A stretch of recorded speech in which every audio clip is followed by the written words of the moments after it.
এই মুহূর্তে আবহাওয়ার গুরুত্বপূর্ণ খবর। সৌদি আরবের বিস্তীর্ণ এলাকা জুড়ে তীব্র বজ্রসহ মাঝারি থেকে ভারী বর্ষণ হচ্ছে। ফলে সৌদি আরবের রাজধানী রিয়াদ সহ মক্কা মদিনায় রেড অ্যালার্ট জারি করা হয়েছে। এর ফলে এই সকল অঞ্চলে 24 থেকে 48 ঘন্টায় আরও ভারী বর্ষণ হতে পারে। কোন কোন অঞ্চলে ভারী বর্ষণ হবে, এই বৃষ্টিপাত কেন সৌদি আরবে হচ্ছে, এই বিষয়ে আলোচনা করব। এখন আপনাদের উপগ্রহ চিত্রে নিয়ে যাব।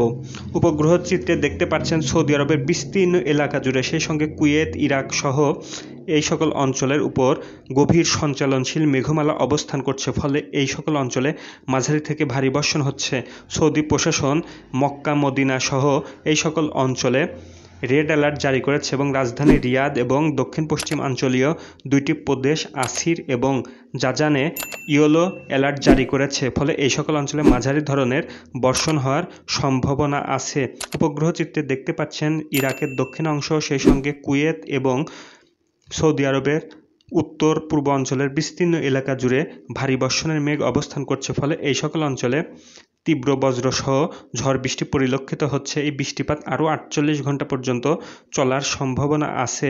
এরপর ধীরে ধীরে তীব্র কুয়াশা দ্বারা সৌদি আরব আবৃত হতে পারে এবং আরও একটি পশ্চিমী ঝঞ্ঝা বর্তমানে সৌদি আরবের পশ্চিমে স্পেনের উপর এবং পর্তুগালের উপরে অবস্থান করছে, যা ধীরে ধীরে উত্তর পূর্ব দিকে অগ্রসর হলে পশ্চিমী ঝঞ্ঝাটি আবার সৌদি আরবে প্রবেশ করবে। ফলে এই সকল অঞ্চলে তীব্র ভারী বৃষ্টিপাত হওয়ার সম্ভাবনা আছে। যেহেতু ভূমধ্যসাগরে একটি নিম্নচাপ অবস্থান করছে এবং আরব সাগর থেকে জলীয় বাষ্পপূর্ণ আর্দ্র বাতাস সৌদি আরবের মূল ভূখণ্ডে প্রবেশ করছে। ফলে নিম্নচাপ এবং আর্দ্র জলীয় বাষ্পপূর্ণ বাতাসের প্রভাবে এই বৃষ্টিপাত হচ্ছে। এই বৃষ্টিপাত দীর্ঘদিন ধরেই সৌদি আরবে শীতকালে লক্ষ্য করা যাচ্ছে, যা পূর্বে দেখা যেত না।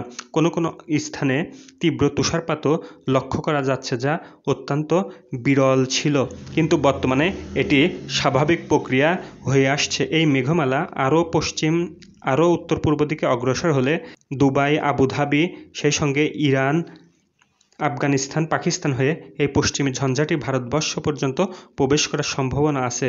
কারণ এই পশ্চিমী ঝঞ্ঝাটি তীব্র শক্তিশালী একটি পশ্চিমী ঝঞ্ঝা।